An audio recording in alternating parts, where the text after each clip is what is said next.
Do you have what it takes?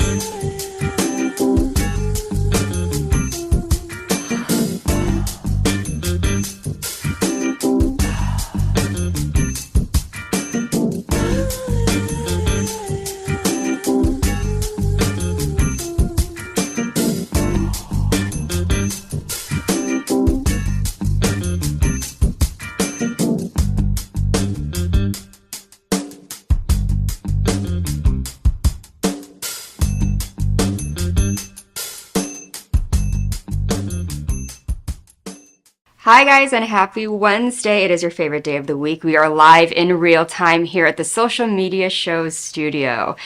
As always, we come here every single week and we introduce you to amazing people within the city that have to do with arts, entertainment, politics, entrepreneurship, and all of the above. We meet some amazing, motivating, and very inspiring people here every single week, and it's always a surprise to see who we're going to have. Because as we build all of our shows and all of our television programs up, we get to meet more and more amazing people as our reach gets larger and larger, not just within this amazing city of Las Vegas, but also in the whole entire country. So as always, we always have a theme that goes around every single week, whether it be politics or whether it be writers, all these different types of people that come and go, and it's so interesting to learn what they do and why they do what they do. But today's theme, we're going to have two amazing artists, two amazing performers with very, very big, vivacious personalities, and I cannot wait to introduce you to them. Both of them have never been on my show before, but I know that they're not a stranger to the camera, so it's going to be absolutely amazing to have them sit here and talk about what they do and what keeps them pushing here in the amazing city of Las Vegas and on the west coast of the United States. So grab your drinks, grab your snacks, grab your lunch, and make sure you don't miss our amazing two interviews coming up. So I'll see you after this break. Traditional TV is going away. Hollywood is starting to fade. People are demanding real stories from real people. Our voices are now being heard in our own way. Podcasts, Facebook, Twitter, YouTube, and TikTok Live are becoming the norm. Internet TV has now reached the highest demand in human history. Social media shows is now the new media of the century.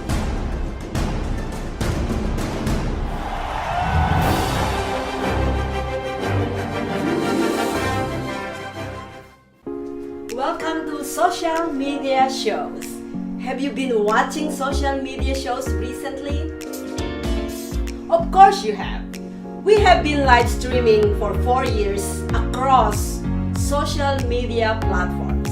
We produce over 70 shows with over 1,000 episodes. In the process, we've helped over 100 creators realize their dreams and start their own show. We give platforms to promote your business. If you are an artist, if you have an event, if you are entrepreneurs, or if you have a story. If you haven't done it yet, go ahead and subscribe and follow us on major social media platforms. And if you have a great idea of a show, join us. Social media shows can help you produce and live stream your own show. Let us help you make your dream become a reality.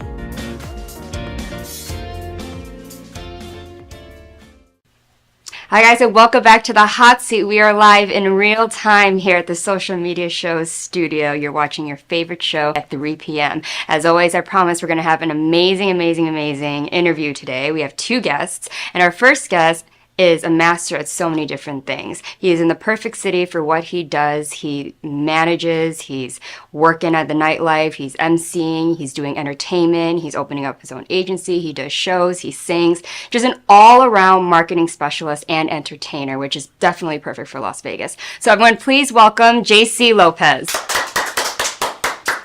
Hello, welcome to the show. Oh, I just noticed your stone or necklace. Oh yes, it's Absolutely. my amethyst piece, and it waves off that negative energy. Oh, great. I love that. Yeah, you won't find that here. Exactly. So thank you for being on the show. It's Thank the first you. time meeting. So I'm glad. I love meeting people on the show. It's the best thing about it is Yeah, that I new like people it. come in Imagine. and you network while we're on TV, Uh-huh. which I'm sure you love. So you originally are from California, right? You've moved around and you've Everywhere. only recently called Vegas home within less than a decade that you've been Yes, here. yes. It's right? almost 9 years, yeah. Yeah. I started off running a marketing firm here, and that's why I moved here. Start sales, marketing, worked with Sam's, Costco, did a bunch of stuff. And then after 5 years, I said, I miss entertainment. I wasn't singing, I wasn't performing, I wasn't producing, and I've been doing that my whole life. Since 18, I've been running a theater company, managing the arts, just being out there. And for a while, I loved it. And it was kind of its own art form. You know, I was always speaking at conferences. I was being that motivational speaker. And it was great. But I needed the stage. I needed Right. the limelight of singing and producing and working in the industry. So I closed down that, launched an entertainment company. A month later, COVID happened. And that's called Relentless Entertainment. I want to Yes, that out yes, there yes. to everybody. But I did hear, because within my research, I did hear you quote one thing, that you're all about starting small and just kind of growing, which is definitely something Las Vegas does. So what really inspired you to do an entertainment agency, especially when you took a break from entertainment and you kind of just jumped into that? What sparked that? I'm really good at giving people a chance. There's a lot of people that want to be a singer, be an actor, be a drag queen, be in the arts. And there's not a lot of places that give the chance to people who are disenfranchised, who never had the opportunity, who never even tried it. So I wanted to give an opportunity to that. Meanwhile, also being able to give further avenues to the professionals. So kind of literally from the bottom all the way to the top, and just give them everything that they can. Vegas is great because there's a lot of entertainment. It's the city of entertainment, but there's not a lot of local spots that somebody can just say, hey, you know what? I'm like 20 something. I'm a really good singer, but I just want to be in a show. So I said, I want to build that local capacity, because back in LA, I would say, hey, I'm doing a show. Here's an audition notice on Craigslist back in the day. Yeah.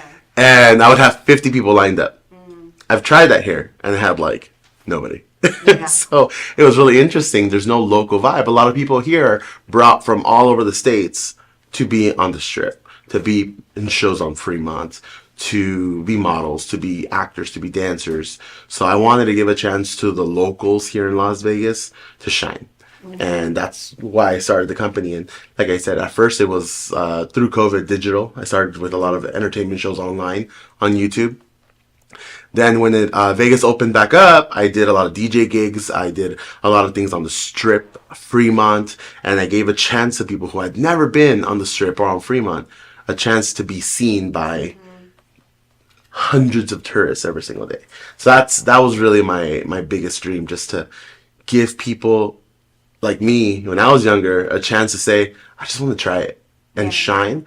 And now I see people on TV, on American Idol, on RuPaul's Drag Race, on things like that started off just with a tiny little show and a little dive bar are now up in lights. And that's my favorite thing about producing an entertainment company. It allows others to shine. Yeah, because I know your resume, you yourself also perform. You know, the Cat's Meow was one of them, like Hamburger Mary's was one of them. And it's like live entertainment while people are there drinking and they're eating and they're just kind of having the experience of Vegas, right? Just having a great time. And people don't understand that with that comes reading rooms and like being able to interact with whoever comes in the door. It's not like a set show. Exactly. So you come from a theater background, though, right? So Correct. you had studied in England too, and you did musicals.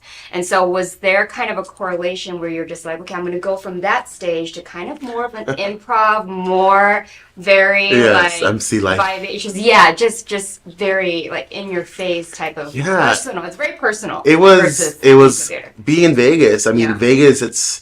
I consider myself kind of like a like if Mario Lopez mixed with like Jay Leno mixed with Cher, like And Adam Lambert. and Adam Lambert, of Because course. I get that he's comparison. You know, great the look. personality, yeah. So I figured, you know, because here, especially nowadays, there used to be a lot of musical theater in Vegas. There used to be a lot of theater shows, plays, musicals. Well, now it's a lot of residencies, nightclubs, DJs. So I kind of just wanted to keep up, you know? So I said, you know what, let me try the nightlife. So I went from, you know, being booked for a gig where I was a singer, classically trained, Broadway, to can you keep a crowd going in a nightclub? And that was a huge jump for me because I was not an upbeat guy. I mean, I kind of still aren't now. I love power ballads. I love drama, theater, you know? Yeah. So So when they said, we love your power ballads, but can you give us something a little bit more upbeat? I started learning, you know, Gaga and Britney and, you know, upbeats, just really fun, vivacious type of performances. And mixed with my just natural energy as an MC, I was able to really kind of hit it off in Vegas. And I've been really proud of some of the huge gigs that I've had, whether it be, you know, hosting a red carpet fashion event, hosting drag shows all around the city, hosting singer showcases.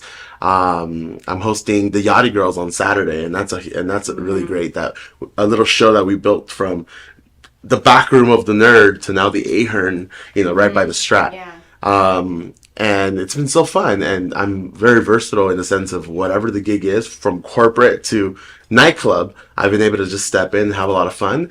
And I don't consider myself the most amazing singer in the world, but they keep wanting me to sing, so I must be doing something right. That's right. Yeah. And you brought up something that I was just about to jump to. So, Day, you know, you're a beverage manager at Virgin Hotel, which congratulations, you're managing Thank you. so many different, you know, bars Yes. and within Virgin Hotels, and it's a very popular hotel with a lot of the young people coming in for the clubs and the restaurants. But then you're also doing, you know, this crazy upbeat nightlife, but also going into character. Yes. So how do you find a balance? Is there like a switch that you do, or do you kind of have two different JCs? Well, what's funny is I'm a psycho. I mean, Gemini. Yeah. So what's funny is that there is kind of two JCs. there you go. I'm very introverted, Yeah. believe it or not. Where if I'm at home, I just want to play video games. I'm quiet. I just want to chill, relax. But when I'm on stage, it's a whole other person, and he just comes out, and he's very natural. It's very pop in, pop out whenever I want. I see it at Virgin sometimes, where I'm, you know, beverage manager, director, and then as soon as I need to, I say, but I'm also an entertainer. Yeah. And it's fun that I get to be this executive person, but also have kind of like a alter ego, you know? Yeah. So it's really nice. And lucky for me, they know that. So they want me to do entertainment at some point too. So my knock on wood, in the next few months, I'll hopefully be doing entertainment there. And then all these people who have supported me over the last few years everywhere else, I can bring to Virgin too. Right, so they can see the versatility and the duality, because that's Vegas in general, and it's the only city you could do that at. Like, I don't think anywhere else you can like be corporate, have this great LinkedIn, and like be the head of all these places, and then all of a sudden you're doing this and Sing like, on the side. you know, with like your shirt off, and you got glitter and a little, you know, tights on. Yeah. But how is it, would you say, for you, you know, doing all of these things and holding the confidence and then still being able to be like, I can be both? Does it ever drain you in a way where you feel like, oh my God, I feel like I have to be this at work, because you don't want to be too comfortable with your staff. Yeah, you know, absolutely. you still want to be respected. You don't want to be seen like, oh yeah, he's fun. Yeah. I've seen him, you know, at night. Yeah. And then at night, you know, you have your different types of people that you're leading, especially if there are people from your agency. Trying to get respect. You know, you're trying to gain the boss, but also being seen as someone that's like still marketing yourself, Professional, because you're yeah. still an actor. You're still out there Exactly. marketing you as an entertainer. You don't want to throw that away. Yeah. And I think the hardest thing for a lot of artists here is to have that balance and not be overshadowed by, okay, now you're helping so many people. Now everyone forgets that you're also doing that as well. Absolutely. So do you ever just feel kind of like... I feel you know? the arts give me the energy to keep going. I always say, if somebody came up to me today and said, hey, you know, we'll make you a millionaire just to perform, I would immediately drop everything and go, Yeah. right? But obviously in reality, especially with the life nowadays, the economy, you know, maybe 40 years ago when, you know, things, even with inflation, like things were, you know, a little bit cheaper back then. And it was a little bit easier to be a starving artist back in the day, right? Nowadays, it's a little bit harder. Things are, just to have a one-bedroom apartment. So having a professional life, it's kind of necessary for a lot of people to be able to survive and just kind of live. But the arts are the thing that keep me going. Whether it be behind the scenes, in front of the scenes, it gives me a new air to just keep going and push. And I try not to lose myself in the sense of, I'm still an artist. I want to. I've never created original songs. I still want to do that at some point. I want to record music. I've never done that, believe it or not. And all the connections I've had in life, because I've been mostly theater, which is a completely different world. So I've had to learn how to sing softer and lighter, just in case one day I get asked, hey, I want you to record a song. I've done all types of stages, but I've never done professional Broadway theater. So if that happens, well, can I drop my life to do 8 shows a week? The answer is probably, right? So I've always prepared myself for whatever comes, I'm ready for it. And I'm never type of person to say no because it's hard. I know it's going to be hard, especially entertainment. I mean, for every 10 auditions or pitches you give out, whether it be behind the scenes or front of the scenes, you're going to get 9 no's out of 1 yes. So for me, it's always kind of they say don't lose your day job until your business really sets off. And that's kind of what I consider it. I feel like for last, 18 years, I've said, okay, what if I make it as a performer? And I was like, okay, I'm good. But I feel like where I really thrive is running a business. So now I'm older. People are starting to say, oh, wow, he's had a huge resume. He knows what he's doing. Let's follow him.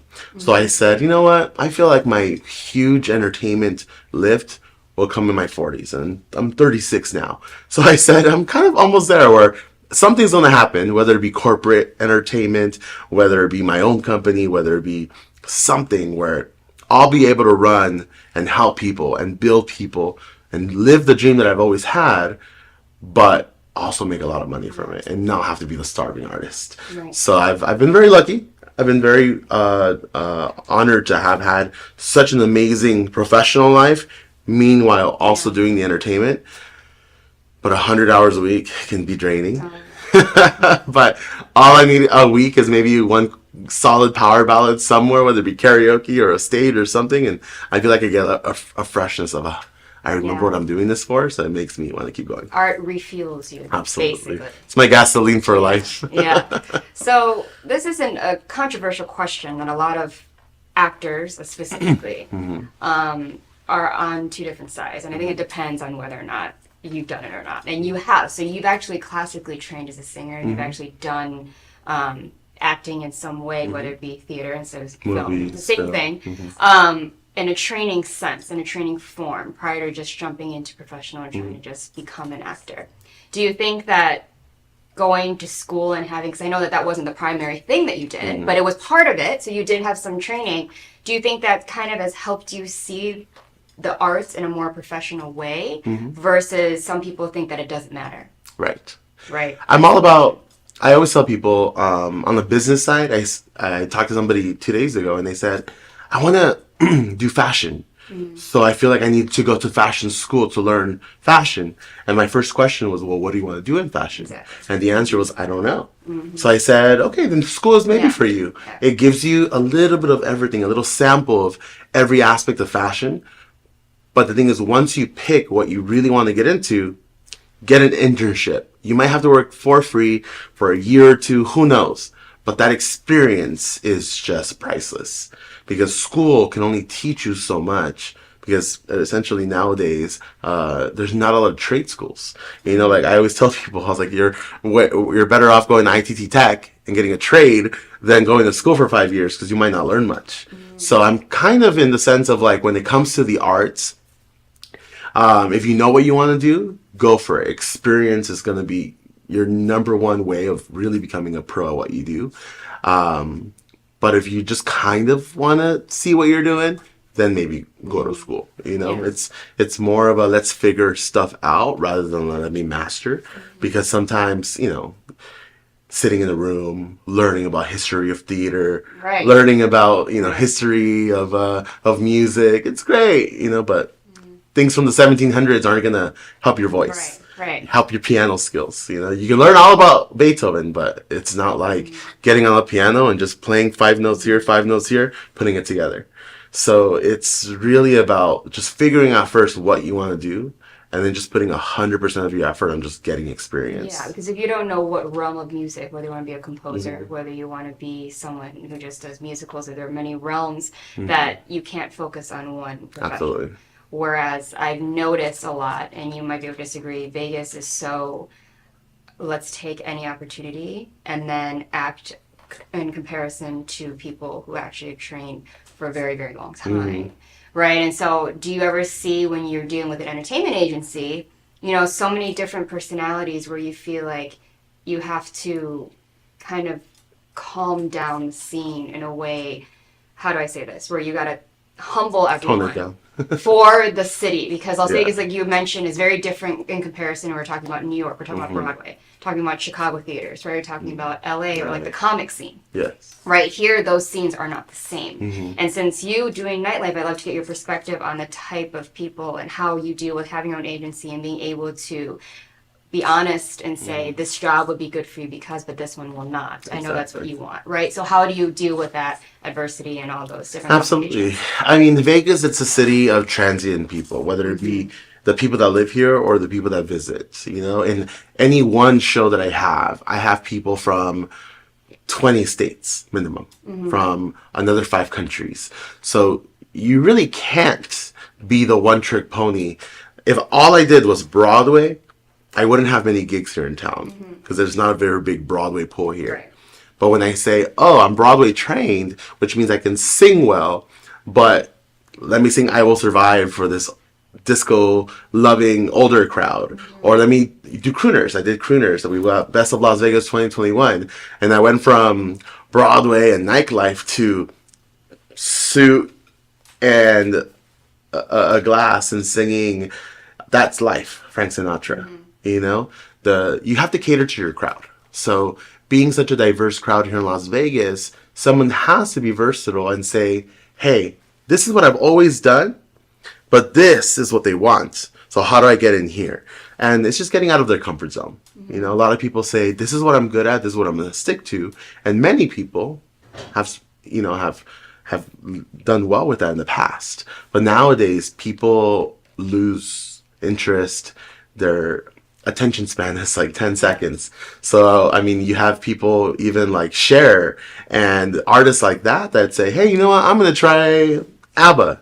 I'm going to try electric music. I'm going to try, using autotune on the song. And then she did When You Believe, and that lifted her off with the new generation. So if people here in Vegas are not willing to go outside of what they think people want and just try new things, they're going to struggle. Because Vegas is a city of everything. In just one show, I'll go from, upscale, like upbeat pop to a Broadway power ballad and wrap it all up with some sort of like mashup. They love creativity and different. And if you dress sparkly and have amazing outfits, you catch their eye. Yeah. And if you don't change that, then you're going to lose their interest. So even in one show, you have to use different outfits. You have to try different genres. You have to try different energies, because Vegas, it's a very diverse crowd. We're in, LA, New York, places like that. If you're doing Broadway, you need to be a pro at Broadway because they're there for Broadway. Right. They don't want to see a nightclub act on the Broadway stage. Right. They want Broadway. Yeah. But then if you go to a nightclub, they want nightclub and go-go dancers and productions, lights, fog. So somebody here has to be accustomed to all those things in one show. So it's a lot. And that's why a lot of people struggle in Vegas. But if somebody's willing to go outside their comfort zone a little bit, I promise it works out for the best here.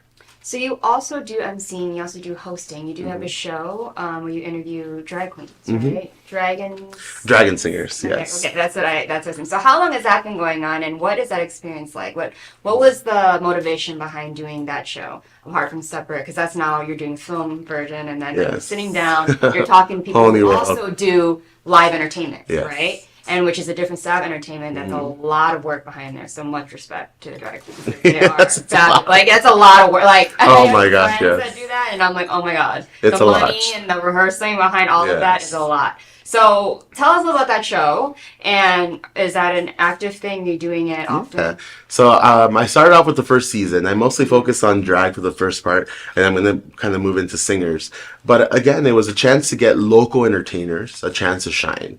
There's some amazing local talent with drag queens, singers, who don't get a chance to really get out there in the limelight. You know, there are some amazing opportunities like RuPaul's Drag Race and The Voice and American Idol. But as we all know, as much as yes, there's some amazing singers there, they look for a specific story. They look for the sob story. They look for this and that. And there's a lot of people that are very talented that don't get a chance to get on things like that. Maybe because they don't look the part. Maybe because they just don't know where to go. They haven't had the opportunity. So I wanted a chance to just sit them down and show the world they're here. You know, let them promote what they're doing, let them promote themselves, their story, and show people that, you know, it takes a lot of work to get to where somebody's at. Somebody might look like 100%, but it took a lot of struggle, a lot of sacrifice to get there. And I wanted to give that opportunity. So Dragon Singers is a chance for me to take people that I see in the community and put them out there for the world. And of course, you know, I don't have 1 billion followers. I don't have 1 million followers. I don't have that just yet. But regardless, those few hundred that see it now get a chance to say, hey, you know what? I'm gonna go to that club and watch them perform. And then they have a new fan. They have somebody else that they can follow. Meanwhile, also learning about 5, 6 other entertainers. So hosting that, same with venues. There's a lot of cool venues here in town that just don't really get the limelight, or maybe have a little bit of older management. So that's why I did Relentless Entertainment Live, kind of side by side with that, to be kind of the way of promoting local venues that aren't on the Strip, that aren't just on Fremont, and give them a chance to say, hey, they exist here in town. Come check them out.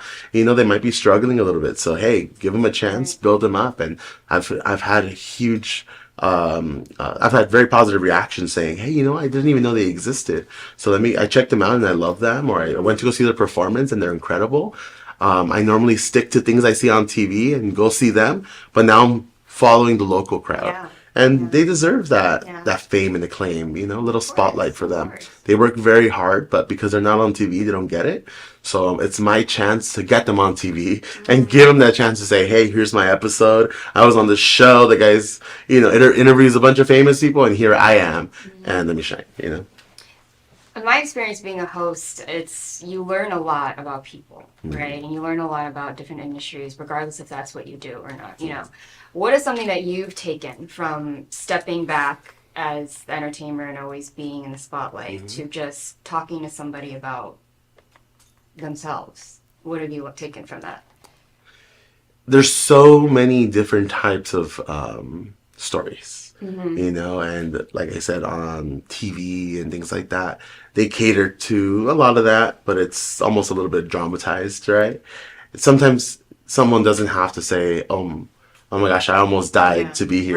Right. They can say, hey, I just struggled for a while, but now here I am and I worked hard. And there's so many cool stories out there, and people just don't get a chance to really get it out there. And sometimes they don't want to. They're scared of putting themselves out there, showing their vulnerability. And I've seen that when they do that, they become more confident. Yeah. Because it's almost like they put their past to the side and then just say, hey, let's put it aside and just go for it, because they know they're probably going to struggle again. But it's shown me that people still have that life, that old school, I got to fight till I make it. It's still there. Even though most people think it's died and that it's all manufactured nowadays. It kind of appears that way because TV and social media is so heavy. Right, yes. But the fire is still there, and I love that. The old school, let me just go for it. Let me live a life performing, whether or not I get famous, is still there, and I love that. and meeting so many different types of people from different industries has allowed me to see that fire is still there. So I got to keep building opportunities for those people to shine. Now, we all know that marketing and arts go hand in hand, and which is why you're so great at it. But is there something besides the arts? You put the arts aside, you chose marketing as your primary, profession, and you're climbing the ladder, not just doing it as a part-time. What is it about it that you just love being, in hospitality? Because basically that's categorized where you are right now. Absolutely. It's kind of the other side, right? In order to make a successful show, in order to build a successful production, in order to build a successful event, you need people. So it's allowed me to really understand any type of person, whether they're different races, different types of personalities, different types of lifestyles, right? Because it's different catering to a show to a general audience than to cater to a high class I have a lot of money audience. So I've learned how to be just very versatile, very flexible, how to change my tone of voice to cater to different types of people. From you good to are you okay? Or everything going well.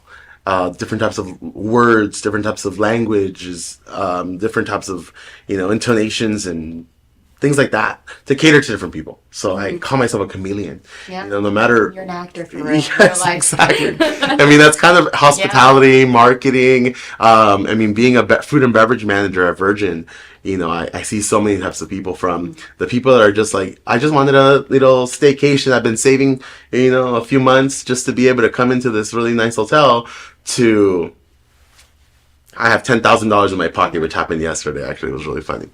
So I talk to all types of people, and I have to be able to relate to them. Yeah. I don't have $10,000 in my pocket, but I need to be able to make them feel like I'm one of them. Right. Whatever level of people, and at the same time make them feel at home. Not be fake, overbearing, or say, oh, $10,000 person, let me treat you better than the other person. Everyone needs to feel equal at home. And that's what marketing and hospitality has taught me. And it's great. I get along with everybody. Everyone deserves a chance to have a little fun, just let loose. But some people just like it in a different way than others. Like, I have a guy I met this week who, he was literally at the bar on his phone, did not say one word. Went to the restaurant, ate by himself on his phone, not said one word. And I talked to him and I said, You okay? Like, you feeling good? You having fun? He goes, I've had a blast. I've just been enjoying the atmosphere. Yeah. And for me, that's, obviously I'm a talker. Right. So for me, I was like, oh, wow, like, he's having fun just sitting here. But that's great. We made him feel good by getting him drinks, promoting certain things. I told him, hey, we have a restaurant. You want to check it out too? And he did, and sat there by himself and enjoyed the atmosphere and ate well. And he had a blast. While I have other who they need company. They need company, and they need to talk to every other person they see. So everyone deserves a chance to just have fun, let loose, whatever way they can. So it's allowed me to really, like I said, become that reflection for them and mirror them and be that chameleon and give them a good time. Yeah, be their friend in that moment, whether or not you even know their name. Yeah. Amen. So let's talk about the faux hawk. Is this your signature look? This is everyday JC. Everyday JC. It's funny. So when I was little, I always had a little comb to the side look, very like old school Frank Sinatra. And my mom was really the one who made that happen when I was little. But I was bullied a lot. I every single day. I say it's like if they put a sign in the front of the school that said, bully this kid. From the nerds to the super popular kids, I was bullied by everybody. I was very universally bullied. Thank God never physically, but it was very mental. So when I got to middle school, I moved, and that was after 15 years of the same. No matter where I went, same kids, same bullying, same situation. So when I moved, I had like a little midlife crisis, and I said, I need to change. And I saw it on TV, and I said, I want a faux hawk. I want that. I saw it on the book. And my mom was very against it. She said no. And they kind of started as very old school traditional Hispanic parents. Now they're beyond liberal. They're like, you know what? It's fine. I mean, the world's an end, Yeah, exactly. my brother is tattooed and piercings, plugs, which is everything they were against when I was little, which is why I don't have any tattoos or piercings yet. These are all fake. But I said, let me try it. So anyway, long story short, I went from that back to kind of old school look when I got into professional world, because I said they need a certain look. Yeah. And I really didn't know myself yet. I studied in England. That's where I really kind of came out of my shell and said, I'm by myself, thousands of miles away from home. And I just kind of learned who I am and said, you know what? I'm really good at this. Hey, I'm going to take this room and I'm going to make a show for 20 people. Or, you know what? I'm going to take this lecture hall, get a big spotlight, 3 colored lights, platforms, and build a whole production here. So I started just becoming that person who just really did everything they wanted to set their mind to. And it became a huge thing out there, to the point where, to this day, that theater company is still running and now doing professional productions 2 times a year, showcases all over. And it's so cool to see. But I kind of learned who I was. So as I grew up and got into entertainment, started running behind the scenes. I did retail. I ran my marketing firm, entertainment companies, everything. I said, you know what? It's okay to be a little different. So I kind of went back to the faux hawk. And I started running. I was running nightclubs, so it was a perfect look, you know. When I was running a club recently, I started with suits. I kind of walked in, and people were saying, "Oh, he's so scary, tall dude, scary. Yeah, he's very so professional." Right. So I kind of like had to dumb myself down a little bit in the sense of the look, but be more hip and just kind of more, you know, with the crowd. And I started wearing sleeveless shirts. So no matter how professional, I have my little quick change.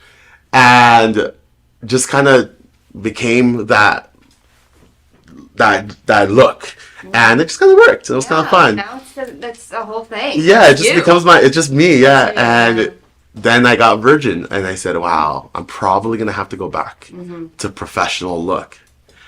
And they loved it. They said, "You're in a 3-piece suit, and you have a faux hawk."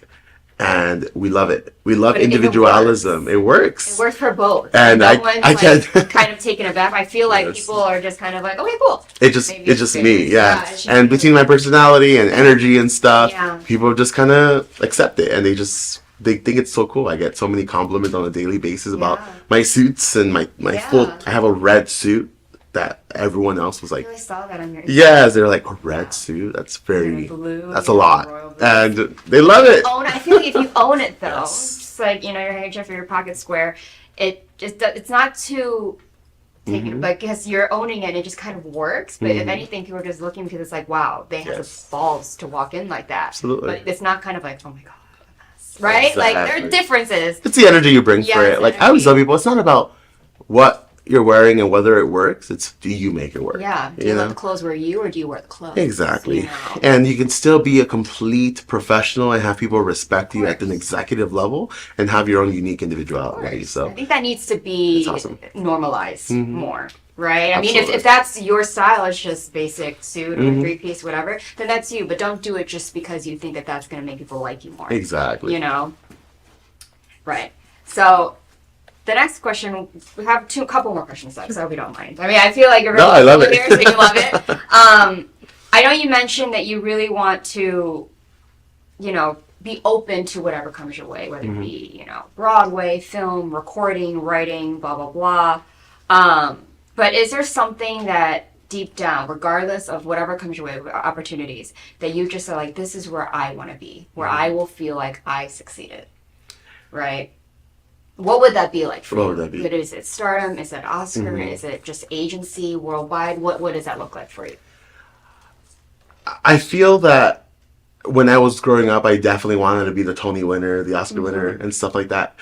I've realized that I just really thrive when I'm helping others and I'm building others. So for me, if I had an agency where I, you know, maybe won awards for the company and the things that we've done for the community and things like that. But if I built the next Oscar winner, if the next Tony winner, the next, you know, YouTube $1 million, you know, crystal holder, things like that, I would have done my job in life. I feel like my purpose in life is to build people to be where they want to be and give them the opportunity that they might not be confident enough to do. I'm really good at saying, hey, you have talent, but you're like right here right now. If you kind of hang with me, I'll get you here. I'm not saying I'm the most talented person. I'm saying I can bring your true talent out. And that's what I'm really good at. That's my forte, running things, managing, and giving people a chance to, I kind of say like, make them think that they're bringing it out, even though I'm really the one bringing it out. So that way it builds their own confidence. Talent manager, in a way. Yeah. Absolutely. So I think that's, ideal. The reason it started was because I did not have the confidence, the energy, or the talent, honestly, when I started. So I said, well, if they don't want to give me the opportunity, I'm going to give myself the opportunity. So I started producing. And this was at 18 years old, 4 months out of high school. And I ended up getting a chance to produce the first musical in 10 years at my high school. And that lit me up to just say, you know what? If they don't want to give me the chance, I'll give it to myself. So I started producing shows and saying, hey, I'm going to do a showcase. I'm the star. I'm the producer. But I also want you guys to be the star. And everyone's equal. It's like the Knights of the Round Table. I might be the head, the producer, the star of the show, but so are you. So all 10 of us are going to have solos. We're all the star. Each and every one of you is going to have a chance to be in the limelight and have your solo. No one's ensemble. No one's tree number 17. I want all of us to be equals. And that's how I run my companies. That's how I treat my employees. I always tell people I will never ask someone to do something I'm not willing to do. Yeah. So people always get confused seeing me in a 3-piece suit and I'm picking up glasses, wiping down tables, and they say, "What are you doing? Who are you?" And I say, "This is my bar. Yeah, absolutely. This is my restaurant." Yeah, and you're setting a good example too, right? Exactly. Because it's not just being the boss of people. It's like that. This is what it is. It's doing the hard work as well, and that's how I also got there. Right? Exactly. And it's a good example of that you're laying. And so I asked this last question to every one of my guests because it kind of sums up who they are as a person. I think, within the interview, everyone learns a little bit about you. They're getting their own take, kind of what you stand for, right? And so the question is there a philosophy that you live by? I've been, the last few years, I've been definitely living off the philosophy of life is short, but life is long. So live like you have a very short life, but understand that you'll have a long time to be this happy. So I recently, in the last year and a half, had a moment where I had a surgery and I almost died from it. So it made me realize I don't have time to save money to do this or to wait one day or maybe this will happen. I have to make it happen because I could be gone tomorrow. Right. So I tell people, live like you're going to die tomorrow. But understand that once you get there, you have a long way of happiness to go. So I always tell people not to be held back by things that you think are going to hold you back, because that's all mental. You yourself decide whether you will be successful in life or not. You just have to do it. It's going to be uncomfortable. You're going to have a lot of sacrifice. It's going to be hard. But most things that are worth it are hard. So absolutely. Just live your life like you're going to die tomorrow, but understand you have a long way to go. Oh, yeah, absolutely. That was beautiful. I love that answer. It's interesting because I sit here, and that's my favorite question, because I sit here and I watch people. Some people are like, I have no idea. Yeah. But then whatever comes out of their mouth basically is like a one sentence from the inside of the whole interview. The whole 15, 20 minutes, however long it may be. It just kind of, because you can't really fake that. Yeah. Even if you don't know when you're talking yourself out of it, it's just something that comes out. And then if you reflect on your life, if someone were to go and either look at your social media or know you personally, it kind of does reflect. And it's kind of like, oh, that's interesting. Yeah. And not everyone's is the same. Exactly. I think in Vegas, a lot of people think all entertainment's got to be the same, right? Like, fake it till you make it, or like, keep pushing, perseverance. But it's more than that. Yeah. Right? And I like when people are vulnerable enough in this point of the interview to just come out, even if it's just word vomit. Yeah. Right? To just be able to express that to the audience and to me, and we just met, so you don't know me, but you're able to be very honest and open and vulnerable with me. So thank you for that. Thank you for all of the that. chance to be here today. Thank you. Well, so thank you so much for this interview. I hope you had an amazing time spending your time here and just speaking your truth, which I genuinely love. So just one last thing, if you want to tell the audience your social medias, and if there's anything on the entertainment side for them to look forward to, whether or not you have your talent performing or you're performing at, if you want to tell them that. Absolutely. So you can find me on all social media under JC Lopez LV. That's JC Lopez Las Vegas LV. This Saturday, I'll be hosting as cruise captain for the Yachty Girls, which is an 80s yacht rock show at the Ahern Theater, which is next to the Strat on Sahara. And it's a super fun show. We are sold out, which is amazing. However, there is a few rooms we can squeeze by, so look up Yachty Girls Las Vegas on Facebook, and you can find a little bit of information on how to get tickets. Every Sunday, I'm at Queen Las Vegas hosting the Queen's Comedy Ball, so you can be the next queen of the ball. Just come on down, enjoy an amazing show every Sunday at 8 p.m., and you can get a chance to get crowned for the night. And then starting May 12th, I'll be producing a drag brunch at Planet Hollywood at Rosa Mexicana, which is going to be an amazing brand new production in an amazing location. And I'm really excited to give a chance to these amazing local queens to get a chance to shine on the Las Vegas Strip in the middle of the action, and it's going to be an incredible time. So make sure you guys follow me at JC Lopez LV or Relentless Entertainment on Facebook and Instagram for all the information. And if you know me, I will be posting every day. As you should. And are people open to contact you about whether or not they would like to know more about your agency? Absolutely. And to get signed or things Absolutely. like that? Okay. Yes. If you look up Relentless Entertainment and just want to get signed up for a newsletter or information about future performances and opportunities to perform, to host, I am connected with a modeling agency who's always looking for chances to perform and get booked as well. So just let me know. I am always open. My phone number is on every website, every Facebook page. Feel free to just message me on Instagram, Facebook, text me, and I'm more than happy to be your new best friend in entertainment.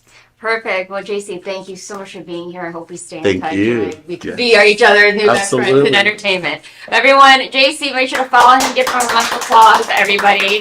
And when we come back, we're not done. We have another amazing, upbeat, vivacious guest to sit in an amazing hot seat. So I'll see you right after this break.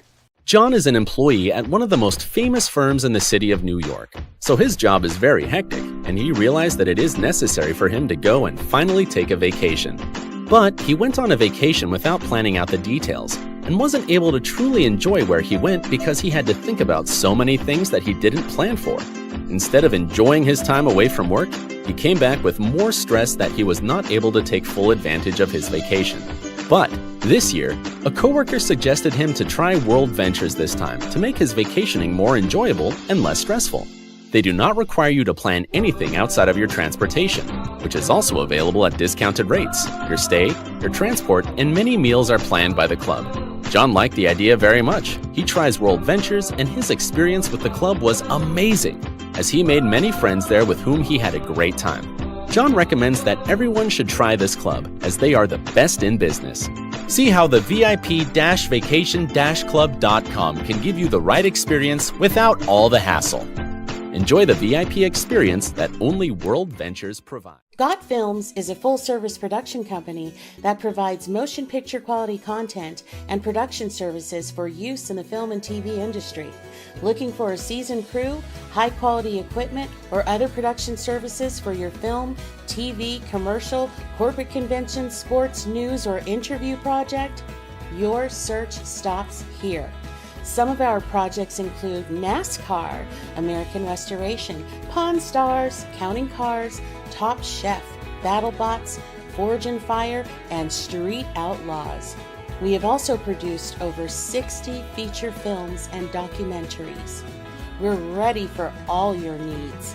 Whatever your project, whatever your budget, big or small, Got Films got you. GotFilms.com. Hi guys, and welcome back to the hot seat. I'm your host Priscilla Moy. So I really hope you guys really enjoyed that interview with JC Lopez, it was our first time meeting and first time introducing you guys to this guest. I love when the audience either gets a recurring guest or a new person, or they've been on a different show, but we can bring out something new every single time. And speaking of recurring and bringing something new, we actually have an impromptu person that happened to pop in today that would also like to sit in the hot seat while we wait for our other guest. So you've seen him all over the place, whether in LA or Vegas, and definitely a lot on social media shows. He's amazing, and every time he comes in here, he's got a whole new look and a whole lot of stuff going on. So everyone, please welcome Paul Gunn. Welcome back, Mr. Purple Hair. Good to see Hi, you. everybody. Thanks for having me back. The hair, this is amazing. This is You gotta talk about the hair, because it's the story. it's funny because there's like a backstory behind all this. To answer your question, Ziggy and I have a couple of parts on Skate to Hell, Sean C. Phillips' film, and we are going to be in Nelson, Nevada, starting tomorrow. I mean, they've been filming for the last about a week, I believe. But yeah, it's a comedy horror, so the hairstyle I kind of just cooked up for the part that we're playing. So Cool, though. thank you. Very well done, It's, too. Like, you got some thank you. orange, you got a little shade that's highlight, it's dark, it's everything. What's the weirdest hair color or style that you've had? I went Rihanna red back in college. Really? Really, like you think of like a candy red apple or a lollipop. Okay. Yeah. Yeah. Freshman year of college. Okay. Yeah. And how did it make you was feel? Cool. It was a vibe for that, and I don't know if I do it now. Maybe a wig. I think if I'm gonna do crazy colors like that, I think I would do wigs. Yeah. Okay. Because it's a lot of upkeep. Yeah. As you know, like Yeah. it starts to fade, or your hair grows out, and I have black hair. Like you got constantly, and you don't want to have like 3 inches of black, and then it's not a vibe. Okay. Right? Yeah. You know Yeah. what I Sure. mean, It's right? it's a lot of work. It is. I mean, The upkeep. when guys ask about like, oh, hey, what should I eat or how should I work out, and I'm like, okay, how good do you want to look? Do you want to look competition good, or do you just want to, I don't know, firm up a little bit? Because you can't just go to the gym and work out like in order to look like competition good or be ready for a photo shoot good. It's different. Your body's different. Everyone's different. The genetics are different. Yeah. Well, height, size, all that stuff. So it's not the same. Exactly. It's a general question. It's like, all right, well, I don't know, dude. Yeah, but then like when I write all this stuff, I mean, and I learned this a while back because they're like, okay, I just want to kind of get in shape, and then you like write all this stuff down for them, and you give it to them, and they're like, oh, okay, well, I don't know if I can do that, and then they throw it away. Right. Yeah, it just seemed a little too much. Too much for me. So Right. It's we it's a lot more involved than just okay, I got to eat chicken breast now. There's like it's structured like if you want to get in that shape. If you don't want to get in that shape, okay, there's like some really simple things to do. But every time you drive by a really nice golf course and it's all green and lush and manicured and edged and everything is just perfect on it, there's a lot of maintenance that is involved to make it look that way, and it's the same with hair. Everything. It's a lot. It's a lot of work. Yeah, and I understand like now when girls are like, oh yeah, I'd rather just put on a wig or put on like the hippie things, and because I was like a hair model for a while, and I worked for Robert Cromians, Paul Mitchell, Sebastian Redkin, Wella. I mean, I was kind of like the hair show whore in town, and it's just because like having Asian hair, like first off, it's very durable and it bounces back. So whenever you have like weird stuff done to it, you bleach it, you strip it, you color it. Like our hair kind of tends to like just rebound and come right back, and because it's really thick and like there's I don't know, it's very durable. Number one. Number two, it holds the style and the color and stuff. So we would get hired a lot for hair shows, and I'm like, I've had so many different hairstyles and so many different haircuts and colors but it's a lot of maintenance, and like you can damage your scalp. Oh yeah, the scalp starts to burn and stuff, and it's too much. Yeah. But let's talk about what I really want to ask you is what happened to the Facebook You got hacked, and now like I got this friend request that was like not plug, and I was like, this is fake. I was like, I sat on it. There's a little and I had to sus. observe, and I had to make sure because like he has a certain posting style he does. He's very honest on his Facebook. So then let me watch for a while because here I am to have two who's the real one. Right. So what's going on with that? I made some videos on TikTok, and then I used their music on there. But then when I went over to Facebook and I posted it, they don't coincide. And so I had like BMI or I don't know, Warner Brothers, and they're like, we need you to take down your, posts and stuff. And I'm like, okay, whatever. And then, but they're serious about it. So yeah, you could get your Facebook banned. Wow. Which is what happened to me. That's insane. Yeah. That's So weird, 'cause sometimes they'll mute it. Right, Right. I've gotten a lot of videos where they're just muted, and I'm like, whatever, it's fine. But like for the whole Facebook be taken down. yeah, That's crazy. And 'cause you're very active too. Like, what is the vibe? I don't know. What have you ever had like stuff? What's the worst thing that you ever had to deal with on Facebook? I mean, not much on Facebook. But as regards to the like Meta, it's just if they just say, oh no, this is not allowed to be shown in certain countries based on the music or copyright. But thankfully, I've never been fully hacked. Okay. Well, on a good note is that like the less people I have, like it's easier to you see what people that I actually know are doing and trying. Yeah, I know it's a vibe. So at least I know it's real because I'm just like, yeah, this is Paul. That's really the good. posting was pretty much up to with this Oh. person. I was like, yeah, that's it. I don't think you can impersonate. His sentence composition and his grammar are just it's terrible. Every day is a new day of Paul. It's always exciting. So I don't think anyone can fake that. It's hard to fake. It's But since I've last seen you're talking a lot about your history, your theater, all the things, and where you're at now. How's it going with the hustling? I mean, you seem constantly booked based on this new Facebook. You're always doing something. You're doing some new photo shoots. You're posting some throwbacks. But now here you are doing movies. So what's the big life like? Like, what's the vibe? So, thank you for asking. So last year, SAG had that strike, right? So we weren't working a whole lot then. And then after the strike ended, wow, great, but it's now hiatus because it's holiday season. So there's like usually a break between like about Halloween till about spring break, and they usually show reruns of things, and then you got it's the holiday season, so you have all these like Rudolph the Red-Nosed Reindeer and all that stuff, and then the Super Bowl, and there's all these things that they have planned out. So like a lot of times the movie industry kind of takes a break then, and series take breaks then. So didn't have a whole lot going on since last summer, to be honest with you. I went to Oregon and I helped my mom. My stepfather passed away about a year ago from a stroke. No, that's all right. Thank you. And but she's out there in the middle of the sticks and has like maybe within a mile, like maybe 5 or 6 neighbors, because she's out in the boonies. So if you think of Eugene, but by the coast, and it's beautiful there. It's quiet. I got a chance to. It's like the universe finally put me into a place where I was forced to try to write something, and that's something that I've been putting off for a long time. So to answer your question, I decided, okay, well, you know what? I came up with some story ideas and concepts, and I had it. I didn't know what I was going to do with it, but eventually Ziggy and I ran into this great. It's kind of like meeting Gandalf or Yoda or Merlin, because he's been in the industry for a long time. And Chris, I love you. Thank you so much for everything that you've done and shared with us.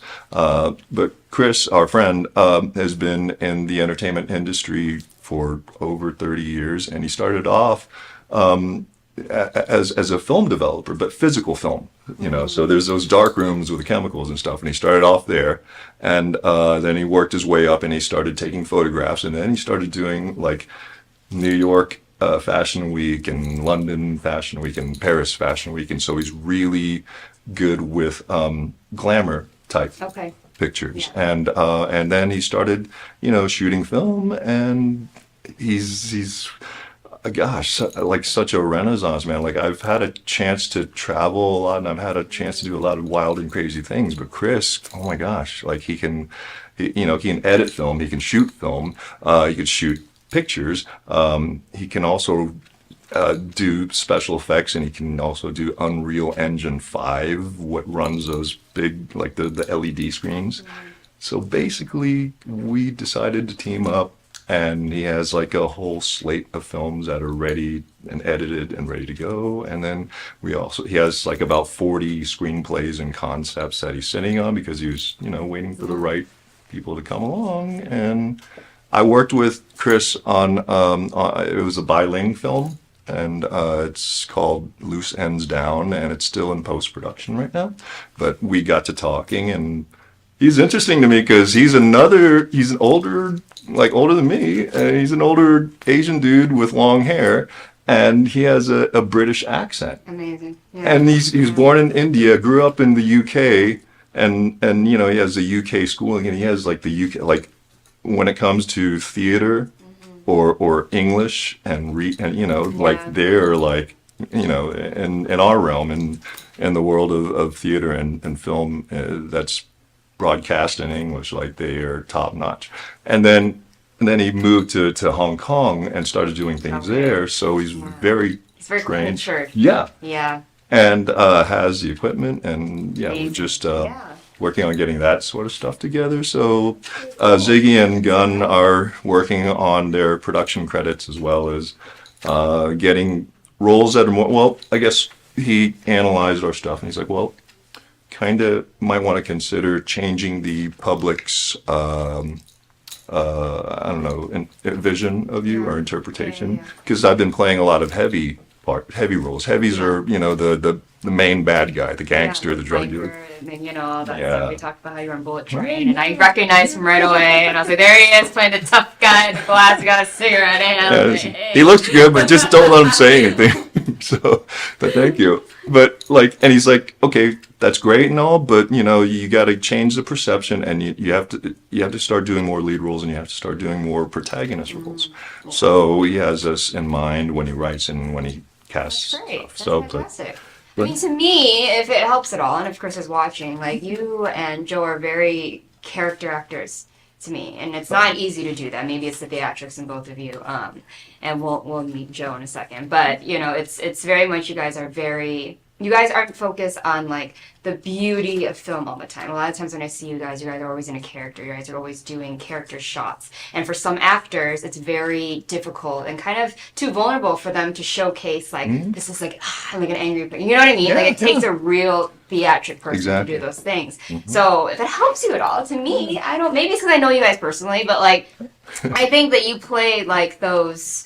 Instead of keeping you in a box, I can see that you definitely aim towards versatility. Oh, cool. You guys are the type that I feel like just jump in anything that sounds super cool. Like, you're like, that sounds cool. Let's just do it. That's what you, to me, that's the vibe. Like, that sounds pretty crazy. Some blood coming out of my eyes. Let's freaking do it. Like, and you're right, because I've been a singer and a dancer before, and an acro, and it's like a lot of times those skills are based on visual kind of things, and so you have to use a different set of muscles. But when you move into acting, which you're very right, you must be able to, if you want to be considered an actor, you must be able to show vulnerability, and you must be able to cry and get sad, or you must be able to get angry, or you have to be disheveled. But the more that you're able to just let go and be an acceptance of yourself, then that it's easier to fit into other roles, because like you can only do the same stuff so much. Before you get typecast, and then like if there's no role for you, no one's going to consider you, and then you're just sitting there like, great, I put myself in a pigeonhole. Fantastic. I don't know, some people they just they can do that, and for some I don't know, but I kind of figured I just wanted to live as many lifetimes as I can in this lifetime, but that's just me. So but how's it feel being back in Las Vegas doing it? Because you're a Cali guy, like you're out there in Hollywood, like do you love it? You come back, because I feel like you guys come in and you run away. right away. Like, I can only get you guys in the studio at like once a year, maybe, and you're Really? my chance. Yeah, I just I always love to come and talk to you. I mean, don't get me wrong, we're Whenever you all want. open here. We're Yeah. close, so Vegas, yes. No. It feels like it's. I mean, because like now with the baseball team coming, and then Yeah. Hollywood 2.0 coming, you must be excited about that. I have my feelings. Yeah. Okay. Okay. I have my yeah. thoughts. I'm not putting all the eggs in the basket. Let me just put it Oh. that way. Okay. Okay. We all know Las Vegas. Mm-hmm. We have a lot to go. Oh. I feel like it's going to be taken advantage of properly, if that Yeah. makes sense. If I can say it in the right business sense. Okay. Okay. You know, I think just, Vegas, yeah. It's kind of like when you buy a new house and you're like waiting to work the kinks out or something. Yeah, but you don't know how to take care of a home, Right, and you yeah. don't know what you need to do to maintain it. Mhm. That is how I feel like, oh my God, we Okay. have to choose a certain type of locks on our door, Mm-hmm. right? It's the same type of the reason, and it's not negative, but I definitely see the reality. I think you worked in Vegas and film. I worked in Vegas and film.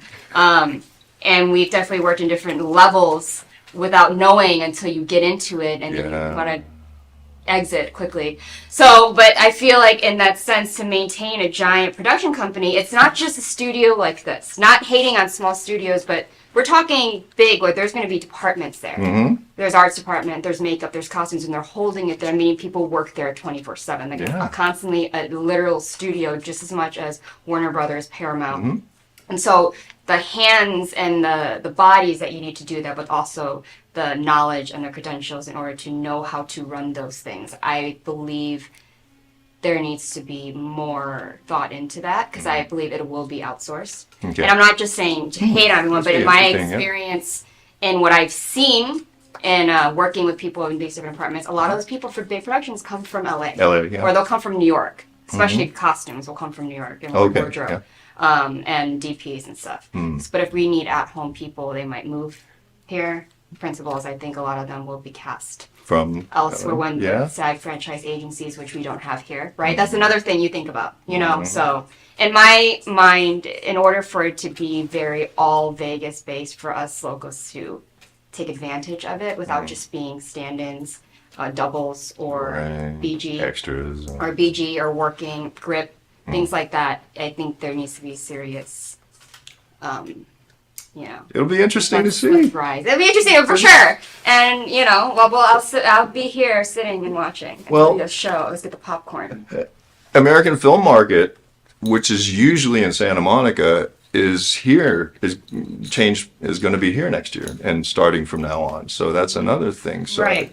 I don't. Yeah. It's just. But it's also asking the question of the standard that they're looking for. Yeah. With the American film market, they might be placed here, but where are those films coming from, right? Are they going to buckle down and accept, right? It's those questions that you ask, you know, and it's not hating, it's just a very professional way of looking at the business in general. Yeah. You know, 'Cause because the there's- Academy Awards might not want that level in me with a $1,000 budget, even though Vegas thinks that was the most amazing thing they've ever seen in the past 20 years. Sure. You know what I'm saying? So Vegas, it might be great, but in the real world of things where billions of dollars put in a production company might need a little bit more of a, Yeah. you know? Yeah. Yeah, because I don't think we have a big SAG franchise agency in Las Vegas. We don't, right? Exactly. It's, So that's what I thought. So it's been a while. I used to Yeah. be with Lens, and but I think Jackie Bascal is, but yeah, there's not. but I get $200 10-hour background from agencies like those, and even then sometimes they'll be like, no, sorry, you don't qualify, and I'm like, I didn't ask, but thank you. So you know, things like that. So it's more so if to take advantage. I think there's hope, but in reality, I think we can't just bank on Mark Wahlberg bringing that here and then just him being the ticket to success. I think we still have to work for it.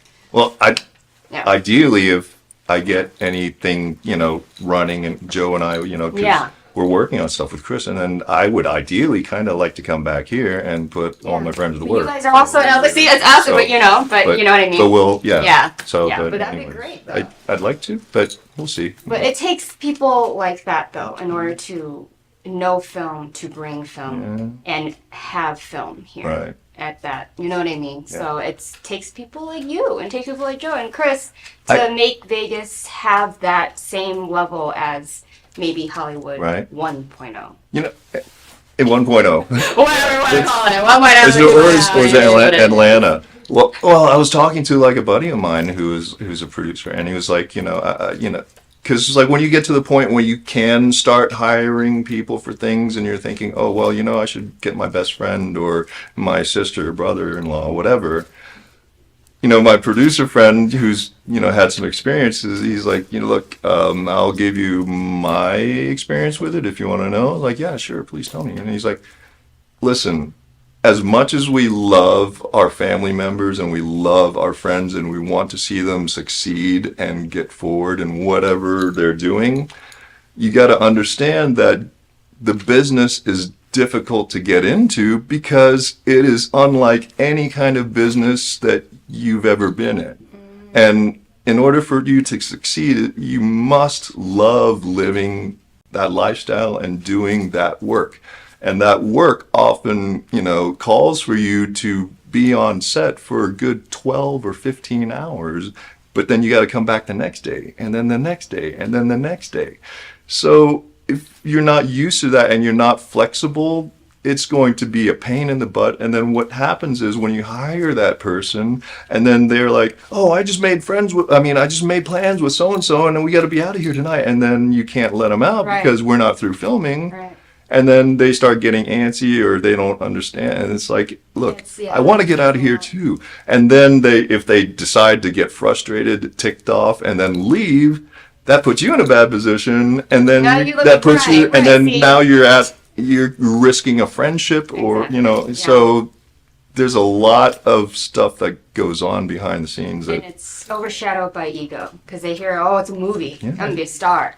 But they go in there not knowing what you got to do and what you also need. You also need to contribute. Yeah. Right? Yeah. Like you also know this experience, but maybe it's from the theater at work ethic. That you know that you got to walk in prepared and know that. You have to do the work. And you don't want to just be there and be like, I'm amazing. Yes, I know. It's not. You're making me recite the lines right now, seriously. It's actual work. Yeah, it's actually, you can't just hang out with a bunch of movie stars. And then call yourself a movie star. Right.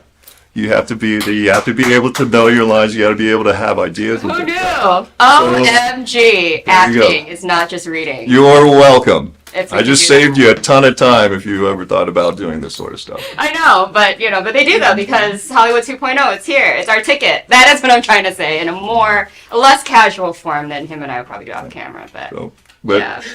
Already got hate for it, but hey, whatever. But it is what it is. We all have our own opinion and experience, and for mine, I think we have a long way to go for those reasons. Sure, it's not about being a star. It's not Las Vegas doing it for you. You have to do your homework. You have to think ahead. You have to communicate, get to the point, and you also have to take the direction. level is if you want to work alongside people like Mark Wahlberg and DiCaprio, you got to walk in holding your own as much as they do, and not ego. Right. Talent, and that's why I think it's a craft. Must be able to take directions a first time. If you got to repeat it over and over again, it's redundant. And you don't understand what they're saying. Redundancy equals more time on set. More time on set equals more money. So help.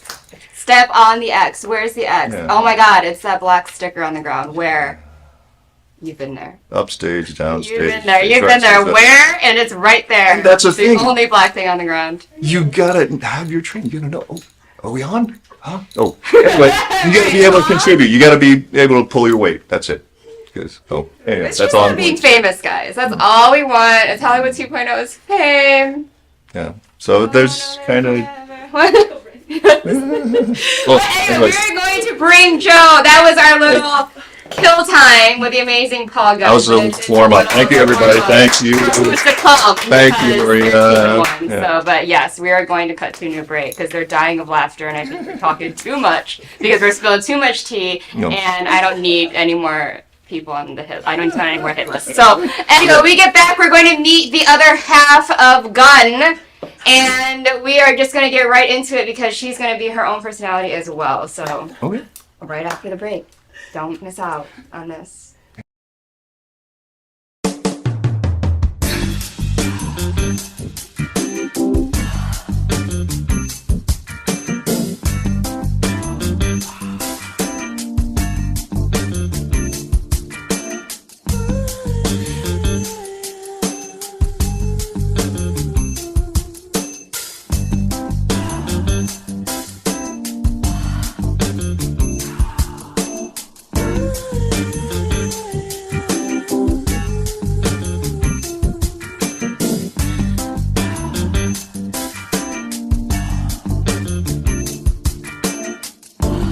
Do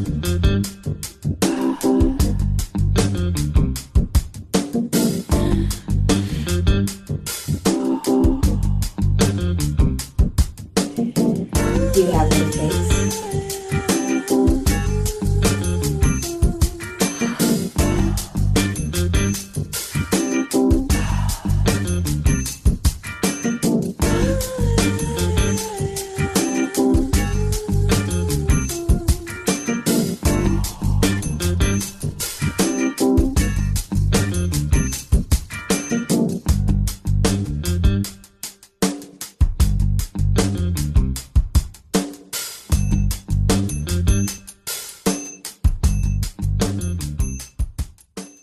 Hi guys, and welcome back to the Hot Seat. I'm your host Priscilla Moy, and I hope you enjoyed that little talk and recurring interview with Paul Gunn, or not Paul Gunn. It's always a joy to have him in the studio. We're gonna meet his other half, the one snickering behind the camera because she's just that amazing and she just loves us and everything we talk about. But her energy's amazing. I can't wait to have her here.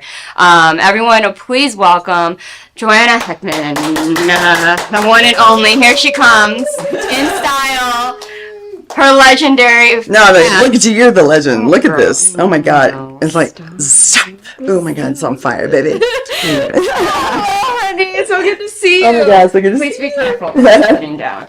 Oh my God, you have your legendary, iconic leopard hat on. This is like. Yeah, this is my thing. This is your staple. Yeah. This is really a weapon. Oh, it should. It's a workout too. You can switch up. But I hear you wear this a lot for auditions too. Like this is kind of your staple hat, your staple look. Yeah. When I used to audition, it's been great. I haven't had an audition for quite a while. Okay, I'll tell you the story. Michael Caine, he really has influenced me so much. He went on like 300 auditions before he ever got anything. Yeah. And he said, the secret is there's no shot. You just don't quit. You just keep going. And that's the secret. And the other thing, he had this really like 30-foot long scarf. So at his auditions, he would like wrap it around and around and around because he said, how are you going to stand out? Now I call it the fava bean moment, like.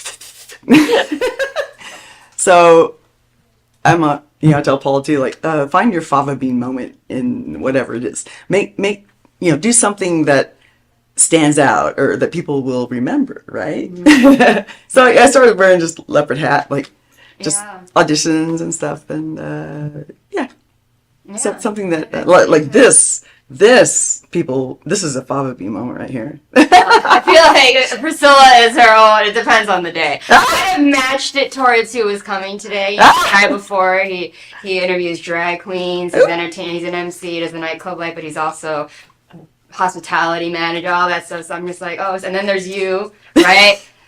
I match the energy. Are you saying I'm a drag queen? Yeah. Because I have been one. I meant to say. I have been one. There's no problem with it. They're fabulous. Listen, it is. I wish I could, but no. But the energy, I feel like you're very you're very rocker. We could totally be drag queens together if you want. Amazing. I'm just saying, And you need a name. You got Gunn, you got Ziggy, and you need to make up a name. Yeah.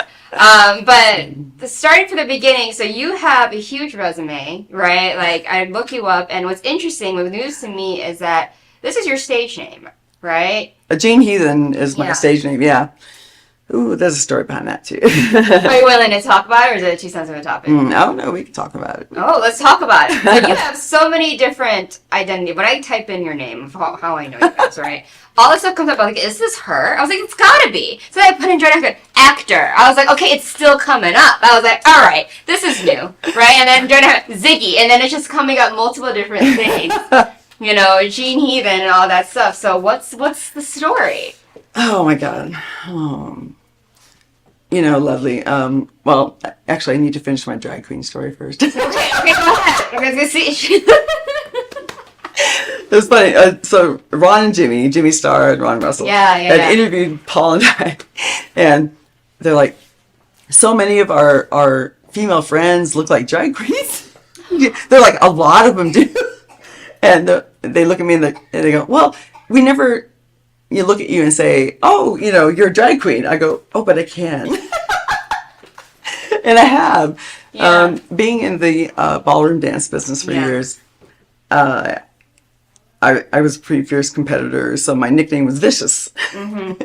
However, I never walked on anyone's toes. You know, I have my principles and always kind to people. I never threw them under the bus. That's just the way, a human being should be, right? Professional too. Yeah. Especially when you're at end space. Yeah. And it's so weird when you come across in this business, these people think they have to be these divas or whatever.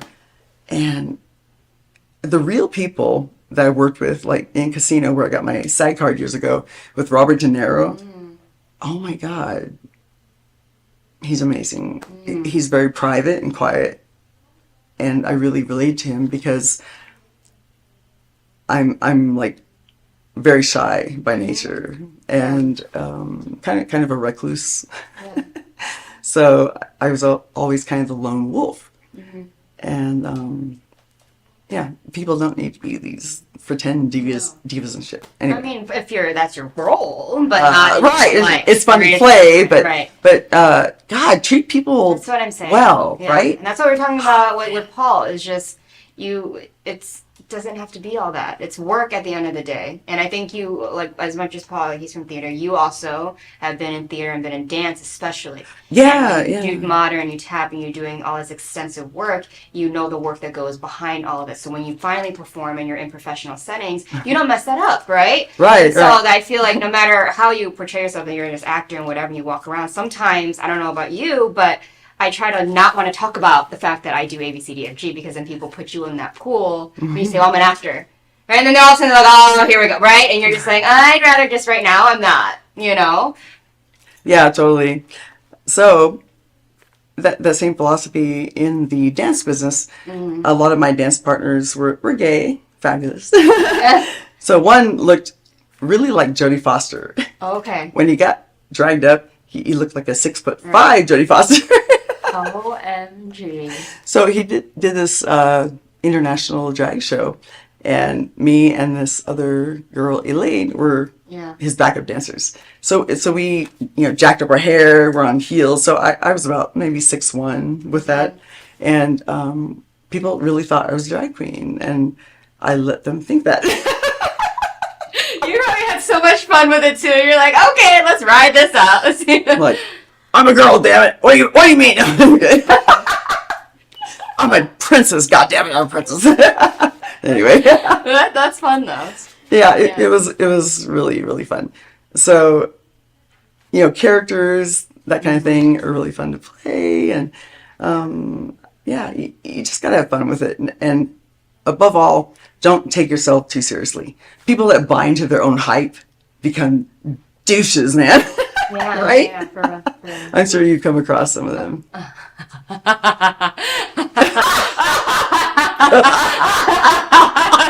I shouldn't be laughing like this, but it's just coming out. Let's all just take a moment. We all know at least one person. I'm sure 3 or 4 or amazing. 10 or 13. At least we all have one in common right now. I think what's funny is that Vegas, and I'm not talking about it's just interesting. It's fun to meet when I'm like, oh my god, OMG, it's not just me, OMG, but Right. So it's so weird. I've never seen her break character.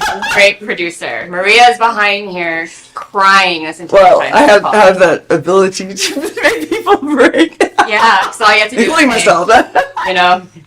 Remember that one time? But yeah, I mean that's why you come here, you work, and then you leave. Right.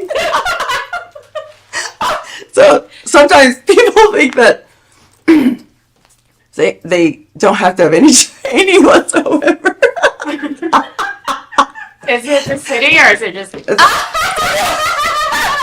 Oh my god! Post edit. Some people think that I'm crying. you can buy talent or. Can you? No. I was recently told that my degree was just a piece of paper that I hide behind. Wow. It's amazing. degree. If you guys want to see, She has a degree. Excuse me, this is what a degree deserves. Thank you. It's just a piece of paper that's not needed in this industry. And this is said by someone who doesn't have a degree that's trying to be in this industry, and there's reasons. And you know what that is all about, is their own insecurity. I studied psychology on my own because it's fascinating. And really acting is the study of human nature. It is psychology. Yeah. So it's really fun when people do certain things or actions and the psychology of it. Oh yeah, it's amazing. Humans are way more complex. Douche. Yeah. I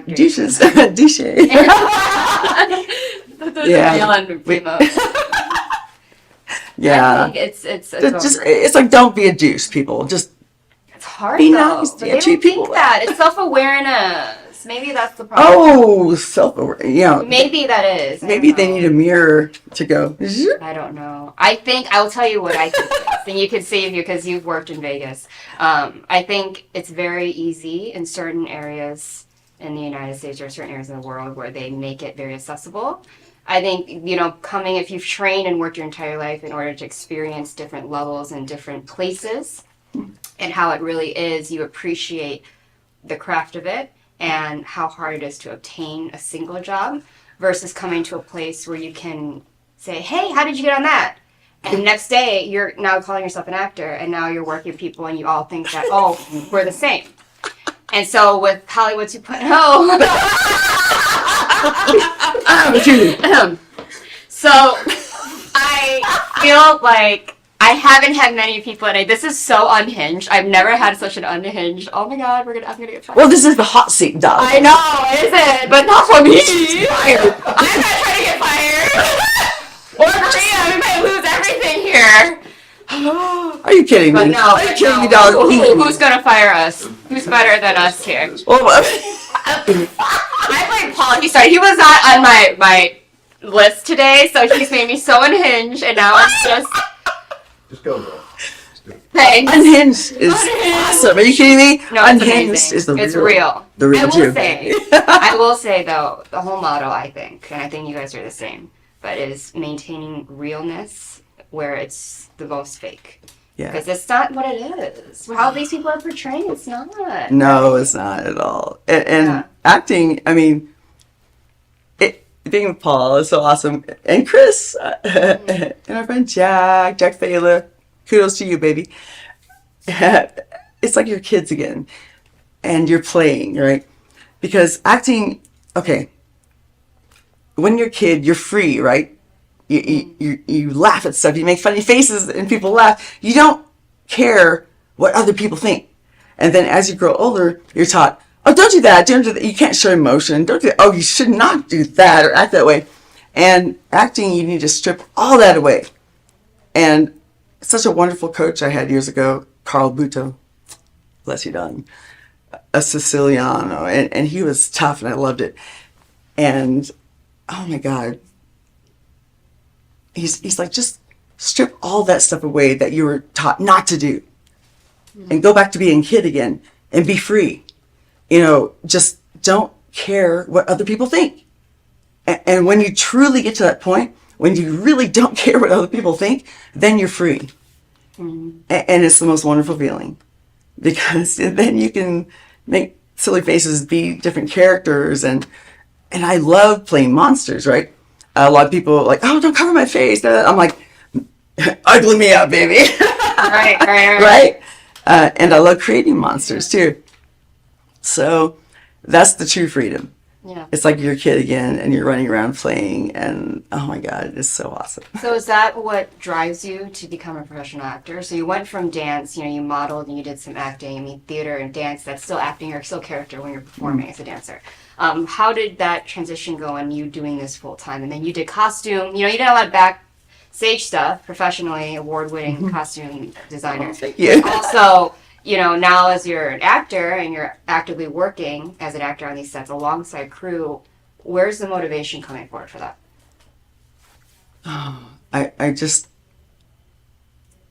What really sparks my brain and my body is when people, they'll give me an idea. And Paul does that a lot too. and Jack and Chris and our friends like Brad. And I just want to create until I pass on to the next dimension. And then continue to create. The fun about films is you can create something out of nothing. It's just your brain, right? You think of an idea or whatever, and all of a sudden you write it down and you get the crew and you film it, and it's so exciting to create something original. And that's the trick, because it's like, okay, how do you come up with something that's never been done before, right? Yeah. And that's the excitement for me. Yeah. Whether it's like a song I compose, or idea for a film, it's, oh my God, just creating something out of nothing. Yeah, and I think, because I've never had someone talk about wardrobe or costume styling. Maybe like some fashion designers and stuff like that, but with film, TV, even theater, you have to have that tell the story as well, right? Yes, So oh my God, girl, yeah. Yeah, what is your point of view on what you love about it, and how do you approach that every gig you get? Because it's not just film, like let's just say you get play, right? So how do you approach that? Okay, yeah, wardrobe, the amazing thing, ever since, oh my God, I'll get stories upon stories, but wardrobe, it gives the feel and the look of the film. So whenever I approach it, I talk to the director, we have many meetings, and okay, how do you want this to look? How do you want this to feel? And wardrobe is so important for that. And so many times, oh my God, people just take it for granted. We want you to do wardrobe for free for the love of the project or whatever. I'm like, first of all, tell me what the project is. Right. How can I love it? And oh my God, it's so undervalued, I think. Yeah. And where are you getting all these pieces from? Like, yes. It out of your own closet. Oh my God. Some of them, yes. Yeah. My mother, well, God bless my mother. I love you. She taught me to sew my first stitch when I was 3 years old. Okay. And I remember it was a pink kangaroo with yellow thread onto this quilt piece that she still has. And I thank her so much for that, because it's come in handy. I was making ballroom gowns and Latin gowns for students and myself. And then in film and dance and theater, it is the most valuable thing, I think, that she's ever taught me, that anyone's ever taught me. By 8 years old, I designed this bikini swimsuit. It was really cool. It was red, white, and blue, and like a tube top. And I put like corset stitching here. Okay. The boy shorts before they were a thing, right? Yeah. And I had corset on the sides. Yeah, the lace up and that, yeah. So I made it work the pool that day, and yeah. So ever since then, I've just been creating things that I liked and that I grew up with, and unique things. So I approach films the same way. I want it to. Well, I always say, I want it to be so unique that people will want to cosplay this. Yeah. Okay. Oh, absolutely. So bring out the character in Space Wars: Quest for the Deep Star. Garo Seijin, and it's a wonderful family. This is one of your recent films, right? Yeah. Okay. He was so amazing. He really treated people well, and we had multiple meetings for costumes, and I was sketching things just by hand, because I just feel it's more hands-on. And he wanted the feel of some of these, like 70s, 80s, like Star Wars, Star Trek, all the things we grew up with, Yeah. And it was really interesting, the evolution of that. He said, okay, I want it to look like this, and then I kind of add my own spin on it. And oh my God, God bless him for him and Mike Conway and Deborah Richards. Oh my God, these directors I worked with that gave me freedom. Yeah. To just kind of go for it. Yeah, they trusted you. Yeah, that's amazing. Oh my God. Because when somebody says, no, which is, certain words are not in my vocabulary, like no or can't or won't. Yeah. they give you freedom, and it's amazing. So, kept sketching different ideas, and some of the things that I had already created in my wardrobe over the years.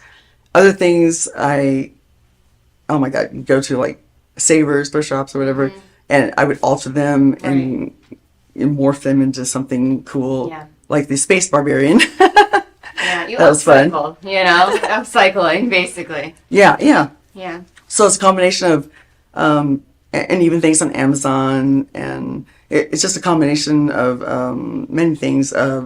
Bidding on eBay, like Duel, that I made a samurai outfit for Paul, and he did such an amazing job with that. Everyone did an amazing job in Duel, but the process. So wardrobe, months before a project, hopefully, sometimes they're like a week. Like, we need this in a week. I'm like, oh my God, you're killing me. Right. When you have the time to bid on stuff on eBay or whatever, or create something from scratch, then that's the uniqueness of it. It's something that you have never seen before. Yeah, it's challenging. Yeah. Because, when I went to get my BFA, like, I had to be in wardrobe crew and take those classes. I spent time, put in hours. That's why.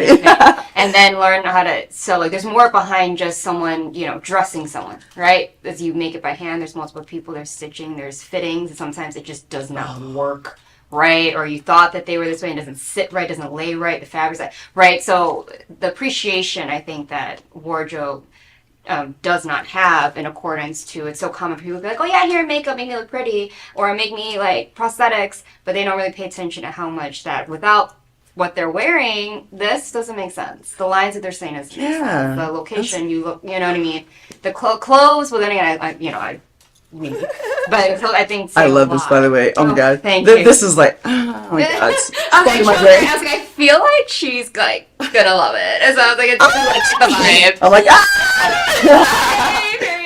But with that being said, like, I think with the Oscars, you see a lot of like Oscar for best, wardrobe, costume design, whatever. Is there one particular film that you, either past or present, that really stuck out to you, that you just like, oh my God, that wardrobe was just... Space Wars, Quest for the Deep Star. Because there were so many things, I call them gifts from the universe. Oh my God, I can't even tell you. Oh wow. That I had just grabbed, I was at Savers here in Vegas, which has amazing things. I don't know. Sometimes I go in there with this thought, like, okay, I need this or this specific thing, and I'll find it. I'm like, whoa, that's amazing. Right. Gift from the universe, right? Right. So, like Michael Pare, there was these khaki pants, and I didn't even see what size they were. I'm like, oh, okay. I just grabbed them, and they fit him perfectly. Same thing with Sarah French, like these pants. Okay, she wanted to wear this black khaki, like black pants with a white tank top, and I'm like, well, I have something a little more unique. So her and Tyler met me at Gato Statian's house, and I got all this stuff that in my wardrobe and stuff that I had bought, and these army green pants with they had cutouts on the sides. They're really cool, and I don't know, it's just some black, I don't know what you call them, like tags or whatever. They're hanging, and anything that has like movement with things that are hanging, like a fringe or whatever. When you move, then they move. Right. Yeah. And I learned that in the dance business, and they look really good on film. So she was kind of fighting it, and I'm like, well, just try them on for a lark, whatever, and just to see. And they fit her perfectly. Oh my God. It's like gift from the universe. Yeah. And she looks in the mirror and she goes, oh, damn you. Yeah, see? It's always, you can have the eye. Sometimes you have to trust the designer, or you trust wardrobe, because they see things that an actor or the person, or if they're styling, can't. Because like it's up here, and it's kind of how I am with styling. When people ask, I'm sure when you shop by yourself, like, what do you look for? What would you wear with this? And you already know. When you see an item, you're going through a catalog. I'm sure. Yeah. Oh my God. I call it the catalog in my brain. Catalog, and you're like, yes, I could do this, that one, right? Yeah. And it happens like this, and no one understands that. But I mean, wardrobe, I'm sure they go through. Yeah, that. and I have a very visual mind, so a lot of times it's trying to get that vision from here to express to either the actor or director or whatever. And because they're like set on one thing, and sometimes it takes like, let me draw this for you, let me try to explain this or whatever. And they're just like, and you're just like, please just trust me. Yes, Or like, why does the sleeve have to be that? I'm like, it has to be the puff. It can't be a butt. You know what I mean? Every little detail changes. Like, for some reason, the movie that comes into mind was the one that just won the Academy Award, Poor Things, right? Oh my God, Poor Things! The wardrobe. You see a lot about this film, whatever. But to Amazing. me, Oh my the God. wardrobe was amazing. And it wasn't even just that, like, I would wear that, but, like, it also made so much sense to a movie that meant no sense at all, but made sense at the same time. Girl. But it was the same For you to thing. mention that particular film, oh my God. Get from the universe. Yes, I was the whole time I was like, I have to bring it up. Let's see if she brings it up. If I don't say I was anything. going to like, Poor Things for me, like Oscar, no Oscar. To me, for some like that movie alone, and there people are like they're selling the cosplay versions of Emma Stone's character Bella, and she wears certain things, and I was just like, and it made so much sense. But you don't know how it makes sense. But I could walk in and wear that, and no one would be like, oh, that's so cool. But in that movie, that made no sense. It made sense. But like, right? Like it just, and that's the point. I think it makes Oh you my think, and it just, so yeah. our partner Chris Ross Leone, so him and Paul and I are forming our own production company, and we're going to be creating our own epic shit. See, this is what I'm saying. They're the type that's like, it seems so cool, so let's just like do it. Not like anything ever seen Yeah. before. So we are going to create even our own genre, As you should. and that's the fun of it. Maria's been audible this entire time. She's so into it. She's like, like it's amazing. I'm so excited about this. I can't tell you. Because I also saw, doing my research on you, like that you're also trying to produce and write, and I'm sure the brain, like, as a true artist, it's always going, right? Especially as a dancer, as a choreographer, I'm sure, you're just creating things. And so I was going to lead to that question, and you answered it for me, is that you're working on not only now starring and working on other people's films, but you are creating your own stuff, Yes. right? Is Yeah. that where you're headed? Is that what you would like to do? Or Oh yes. Okay. Absolutely. I was a dance director in the dance business and choreographed and directed 9 shows and traveled around. It was quite amazing. I taught at UNLV, the ballroom dance program. I was a judge at the Dance Sport Olympics, so that was really exciting. So directing, I'm always directing. Just it's natural for me. So that's what I want to do. Okay. Yeah. So Paul and I started writing a couple of years ago, just some interesting, short films and some feature length. So that's exciting for us to create something out of nothing, right? Yeah. That's never been seen before. And with the wardrobe, oh my God, Poor Things. Like I said, Chris Ross Leone, he said, you need to watch this. And then we watched the background of it, and I related to her so much. Oh my God. Yeah. Because, oh my God, I felt like I was just born old. and when Emma Stone, when she portrayed that, she was real. When she discovered herself, just along the way. And then other people like, oh, you can't behave that way. Oh, you can't do that in society, whatever, Right, My right. God, yeah. And she's like, why not? No, she was like outright. I'm like, why not? And I relate to that so much because people try to keep you in a box. They try to keep you down. Oh, you can't wear that. You can't do this. I'm like, why not? Right, exactly. You remember Animal House? Yes. Right, John Belushi. Why not? Yeah, exactly. Exactly. That's the very thing. True. And she made it happen, and she ended up still being successful in the end, and she still, came out victor in my eyes. Yeah. I mean, there's so many interpretations you can take from the movie, right? And it's open to that. But I think in my eyes, I'm like, okay, yeah, and what? If she did that, and what? Right? and she still stayed true to herself, and I don't know why. That's it. That's Stay not, true yeah. to And herself. she still came out victor, and all those whatever, just, and she still sat there like, right? Like at the end, that was like the end scene. She's sitting there with all her. Change that guy to a It's all, goat. like exactly, like you know what I mean. It was absolutely, you know. It's like, oh, you're gonna keep me down. I'm gonna turn you into Yeah, a goat. and then there she was. She's still sitting there, like Pinky up with her tea in the garden, Hell her yeah. mansion, right?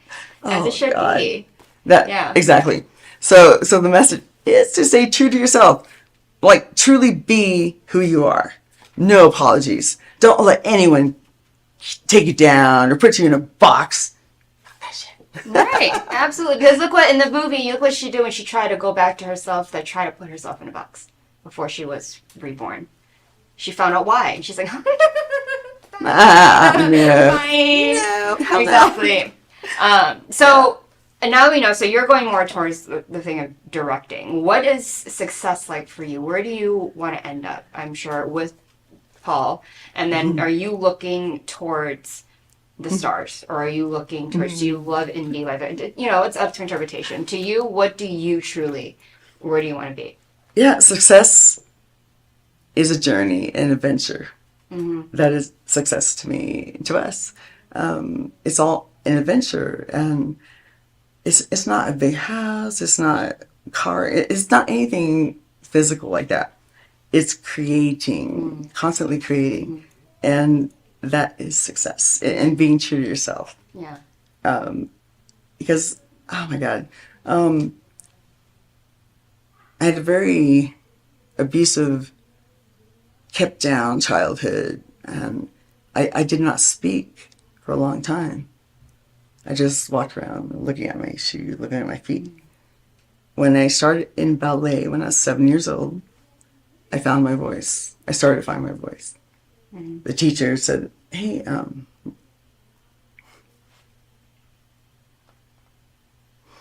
look at me. Put your head up.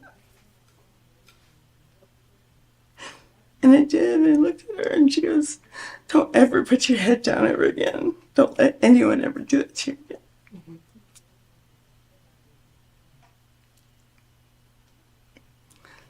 So I found my voice in that. And then a couple of years ago, I ended up teaching ballet to young girls.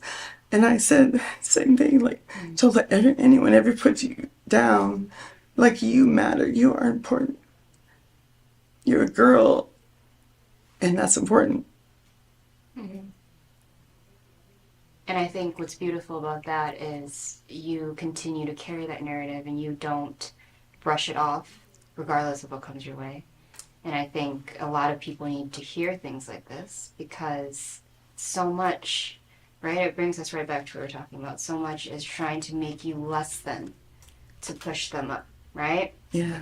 And how do you go about making sure that you're going to be a change in that way? Just like that ballet teacher was a change to you, in my mind, as she did. She made a huge change because if that didn't happen, maybe you would be here sitting here now, right? Yes, absolutely. How do you believe you can be that change within the industry with that toxicity and that drama that we talk about? Because I'm sure you don't want to keep that the same way, just as much as I don't. What do you want to contribute to, and how are you going to actively do that? Well, that's one thing Chris Ross Leon is encouraging me to write that story. He's like, oh my God, use that. I was in a brutal car accident in end of 2001, and 15 years of my life were stolen. I couldn't walk for 3 years. And to a dancer, that is like death. I got a part on Broadway before that happened, and the car accident wiped me out. And I did not want to live for a long time after that. But something in me said, hey, hang on. So I went through years of surgeries and everything, and going back to Bowie. So in 2016, when he passed on to the next dimension, he struck me with a bolt of lightning and said, hey, are you going to slowly die? Or, you know, are you going to go out the way you want to? And I said, and I got mad. I'm like, it's like, hell no. I'm going to go out the way I want to, not slowly dying. That's bullshit. And I got back into the business. And ever since then, I've been just like, you know, forward, onward, upward. Mm-hmm. So, yeah, he's been a big influence and continues to be a big influence in me. And for those who might be more on the introverted side that you might, where it's harder for them to express themselves, what can you say to them that can kind of, because as an artist, you can't, it sucks because you have to be an introvert being an extrovert, right? And you find a way to be present as an extrovert for a little bit and then go back. So let's say someone can't, but you have. How do you navigate bringing that part out of you, even if it's just for that moment? Yeah. Right? I mean, I am an introvert by nature. And, yeah, the dance business, the film industry, it helped me break out of myself, out of my head. And, yeah, what I say to, I mean, really, the top people, like De Niro, they are introverts. They're very shy. Yeah. But when they're on camera, they like let it all out, 100%. As Carl Buto said, my coach years ago, he said, it's kind of like stripping your clothes off when you're on camera and being naked, right? And you let your true self out and be vulnerable. Mm-hmm. And when they all cut, it's back to, okay, I want to be by myself. And So that's what I discovered about being an introvert in an extrovert industry. Yeah. And it's okay to. Yeah, exactly. You don't Absolutely. have to be an extrovert to be an artist. Yeah. You know?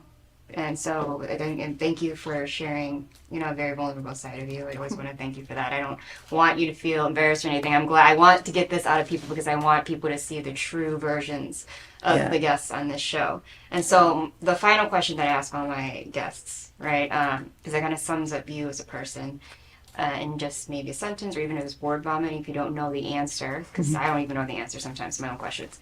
But what is a philosophy that you live by? It's a lot of Bowie's philosophy. A thing that really stood out that he said was, for creatives, anyone in the music, dance, film industry, he goes, if you feel comfortable and where you are, it's like, that's death for an artist. He said, okay, so you're in the water, right, in ocean. Your feet are touching the bottom. You're like, you're comfortable. Why don't you step out a little bit more until your feet don't touch the bottom? That's where you should be. Mm-hmm. That's my philosophy. That's you. You're always testing new things. I know in your social media as well, every day is a new day. You're testing with new headshots, character shots, new makeup, new outfits, a new character, and you're not afraid to just show those all on social media. Yeah, like I said, ugly me up. I don't care.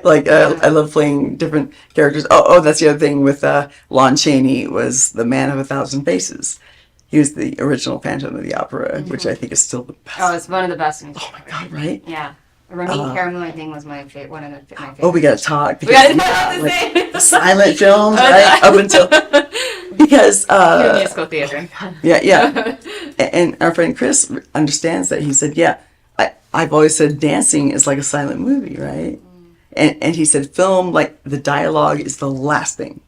He said, "It's like a silent movie." I'm like, "Yes, that's it."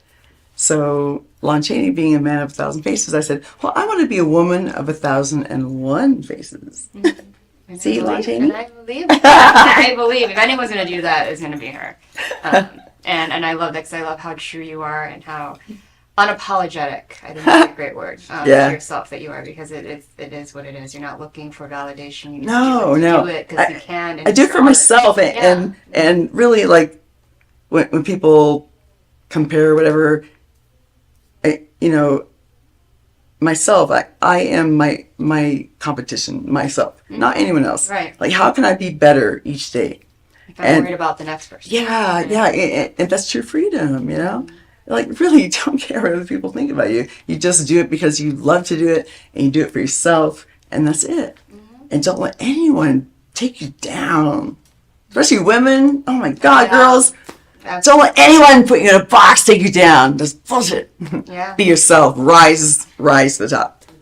I love that. Thank you so much for being here. Please tell everyone where they can follow you and where they can see your upcoming works and et cetera, if they want to inquire about you being on their movie. Well, you're just gonna have to research and find me. Oh yeah, as you should. I did it. You can do it. We all got internet these days. So I'm just not telling. You just have to find it. I mean, it's not hard. If you want to, You if really not, want it's to. cool If not, too. it's cool. It's amazing. Well, thank you so much for being here and being so open and vulnerable with us and Oh my telling your God, story. darling, you are so lovely, and you are definitely an amazing person. Oh, thank you. So much about you too. I was so glad you finally were able to come on the show. I know it's been multiple times I've been trying to get you. And now we're here and we get you and Paul, and then the whole energy of the room did a 180 when you guys walked in. So thank you so much. And that is Joanna Heckman, everyone. A round of applause. Please support her and just look out for her and just watch and wait and see. Or not, it's cool. But I should probably just be popping up, which I love. But when we come back, we'll have our closing monologue, and then that'll be it for this fabulous Wednesday. So see you after this break. Now on digital and DVD. Hit it. Space Wars Quest for the Deep Star is an epic sci-fi adventure. Do what needs to be done. An edge-of-your-seat wild ride. We have company. Tons of popcorn-munching fun. 5 stars. A love letter to the sci-fi films of the 70s and 80s. With plenty of action and fun for all. You need to see it. You really do. The captain just decided it's time to go. I am ready for a sequel. Experience a bold new adventure. Space Wars Quest for the Deep Star. A good old-fashioned adventure. Now on digital and DVD. Hi, I'm Deacon T with Modern Word Ministries. It's great to be with you today. Just a short little promo for our show. Every Sunday morning we have service, and you can follow us at 10 a.m. Pacific Time on modernwordministries.org. And if you missed us or you want to see some of our older messages, go ahead and check us out on socialmediashows.com every single morning at 9 a.m. It's a great way to kick off your day, get a little bit of the word in you, get something uplifting, get you started off on your way. If you're looking for prayer or you need some help, reach out to us. If you go to our website, again, that's modernwordministries.org, you can interact with me via telephone, via DM, text message, whatever you want. I'll get right back to you. So if you need prayer, you need help, you just need somebody to talk to, Modern Word Ministries is here for you. We are your church in the community. So until you see you next time, be blessed, everybody. Bye-bye. Hi guys, and welcome back to the Hot Seat. I'm your host, Priscilla Moy. I hope you enjoyed this amazing, amazing, amazing show. It definitely was a little unexpected and brought so many different energies than we've seen in other shows prior. But I hope, as always, you can take everything that you watch here and meet these different people, and it inspires you at home, whether it is whatever you want to do, whether it's business, whether it's in the arts, whether it's backstage, whether it's entrepreneurship, or producing or hosting, whatever it is. I hope that the people here and their stories really hit you right at home.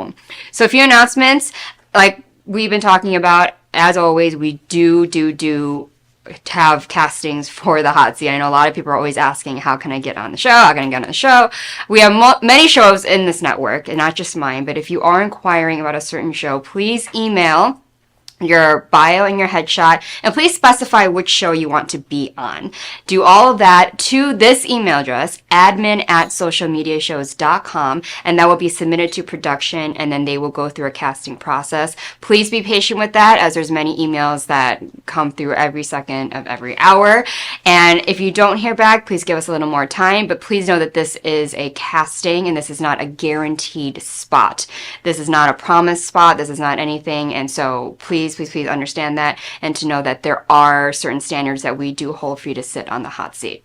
And then also we do red carpets, whether that's for film festivals, movie premieres, even grand openings of places. If you want that live footage and a host on site to interview whoever it is, there, whether it's cast members, whether it's the director, whether it's a writer, whether it's people coming from out of state, whether it's whatever, politicians, any type of event in town, you can hire us, you can hire the team here at Social Media Shows, and then we will come out there with all of our equipment and a red carpet, and it will stream live in real time. You don't necessarily have to have me as your host, even though I would hope that you would choose me. But there are many hosts that would be up for the job, that would be able to go out and make that experience something worthwhile. You'd be able to air it all over the world, and all the people that know Social Media Shows, and you can highlight what's going on live in real time. You do not have to wait for the file and an edited copy of the red carpet to be handed to you for you to post that on your social media. So everyone can watch it, they can see what's happening,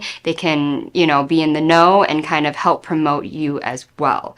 So with that being said, that email is also going to be admin@socialmediashows.com. You can inquire about prices, rates, whether or not we can go out of state, whether it's in state, just all that information. If you want to know that, you can hit up production and then we can discuss those details with you. We are already booked for many, so please keep on the lookout if you want to see what that might be like. We do have other red carpets that we have done that you can go back on the website or on our Facebook, our YouTube. Socialmediashows.com is the website that you can go back and look at previous red carpet events and film festivals to see the format of those. So just take a little gander and then give us a little call, and then we can be right there highlighting your event. So that is all I have for you today, this Wednesday. It's been a little long, but I hope you guys had fun. We all had fun here in the studio, so I know that you guys are sitting there at home having fun by yourselves and laughing along right there with us. We do appreciate your likes, your comments, your support, your shares. Please continue to support us here at Social Media Shows here in Las Vegas, and I will see you next Wednesday at 3 p.m.